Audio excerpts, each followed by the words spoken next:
Hello friends, welcome back to English with Jayanta. আশা করি তোমরা ভালো আছো।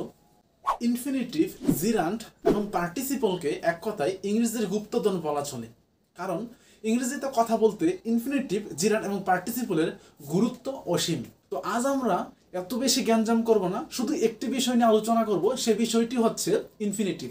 যে কোনো ভার্বের আগে টু বসিয়ে ইনফিনিটিভ গঠন করা যায়। যেমন টু ডিসকাস আলোচনা করতে, টু নো জানতে, টু বিলিভ বিশ্বাস করতে, টু ফলো অনুসরণ করতে।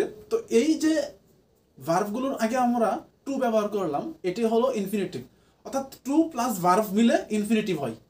ইনফিনিটিভ দিয়ে সেন্টেন্স গঠন করার জন্য নির্দিষ্ট ভার্ব ব্যবহার করা হয়। যেমন try, want, like, decide, forget, forbid, hesitate, wait, refuse, agree, swear. তো এই যে ভার্বগুলো ব্যবহার করে আমরা সেন্টেন্স তৈরি করতে পারবো। এগুলোর পরে আমরা ইনফিনিটিভ ব্যবহার করতে পারবো। তো চলো আমরা এগুলো নিয়ে কিছু সেন্টেন্স প্র্যাকটিস করি। যেমন ট্রাই অর্থ হলো চেষ্টা করা। যেমন হি ট্রাইড টু নো, সে জানতে চেষ্টা করেছিল। হি ট্রাইড টু নো, সে জানতে চেষ্টা করেছিল। I tried to get a good job, আমি একটি ভালো চাকরি পেতে চেষ্টা করেছিলাম। I tried to get a good job, আমি একটি ভালো চাকরি পেতে চেষ্টা করেছিলাম। দে ট্রাইড টু এন্টার, তারা প্রবেশ করতে চেষ্টা করেছিল। দে ট্রাইড টু এন্টার, তারা প্রবেশ করতে চেষ্টা করেছিল। তারপর ওয়ান্ট, ওয়ান্ট অর্থ হলো চাওয়া। উই ওয়ান্ট টু ইট, আমরা খেতে চাই। উই ওয়ান্ট টু ইট, আমরা খেতে চাই। শি ওয়ান্টস টু ফিল, সে অনুভব করতে চাই।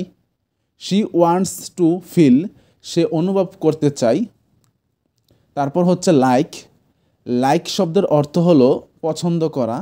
পিপল লাইক টু ক্রিটিসাইজ, মানুষ সমালোচনা করতে পছন্দ করে। পিপল লাইক টু ক্রিটিসাইজ, মানুষ সমালোচনা করতে পছন্দ করে। একইভাবে বলা যায় I like to, we like to, she likes to, he likes to, they like to. Decide, decide অর্থ হলো সিদ্ধান্ত নেওয়া। হি ডিসাইডেড টু ইনশিওর, সে নিশ্চিত করতে সিদ্ধান্ত নিয়েছিল। হি ডিসাইডেড টু ইনশিওর, সে নিশ্চিত করতে সিদ্ধান্ত নিয়েছিল। উই ডিসাইডেড টু ট্রাভেল, আমরা ভ্রমণ করতে সিদ্ধান্ত নিয়েছিলাম। উই ডিসাইডেড টু ট্রাভেল, আমরা ভ্রমণ করতে সিদ্ধান্ত নিয়েছিলাম। কাম, কাম অর্থ হলো আসা। উই কেম টু ভেরিফাই, আমরা যাচাই করতে এসেছিলাম। উই কেম টু ভেরিফাই, আমরা যাচাই করতে এসেছিলাম। Russell came to clean my room, Russell আমার ঘর পরিষ্কার করতে এসেছিল। Russell came to clean my room, Russell আমার রুমটি পরিষ্কার করতে এসেছিল। ফরবিট, ফরবিট অর্থ হলো নিষেধ করা। আই ফরবেট টু গো দেয়ার, আমি সেখানে যেতে নিষেধ করেছিলাম। আসিফ ফরবেট টু ইনভেস্টিগেট, আসিফ তদন্ত করতে নিষেধ করেছিল।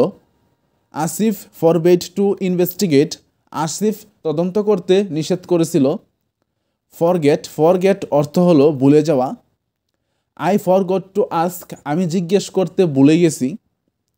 আই ফরগট টু আস্ক, আমি জিজ্ঞেস করতে ভুলে গেছি। ইমন ফরগট টু অ্যানালাইজ, ইমন বিশ্লেষণ করতে ভুলে গেছে। ইমন ফরগট টু অ্যানালাইজ, ইমন বিশ্লেষণ করতে ভুলে গেছে।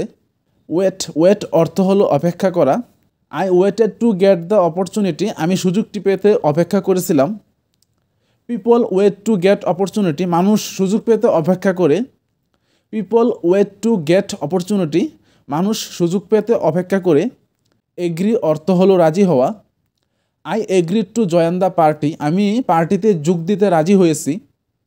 I agreed to join the party, আমি পার্টিতে যোগ দিতে রাজি হয়েছি। She agreed to go with me, সে আমার সাথে যেতে রাজি হয়েছে। She agreed to go with me, সে আমার সাথে যেতে রাজি হয়েছে। দে এগ্রিড টু টক, তারা কথা বলতে রাজি হয়েছে। দে এগ্রিড টু টক, তারা কথা বলতে রাজি হয়েছে। ফেল, ফেল অর্থ ব্যর্থ হওয়া। They have failed to improve, তারা উন্নতি করতে ব্যর্থ হয়েছে।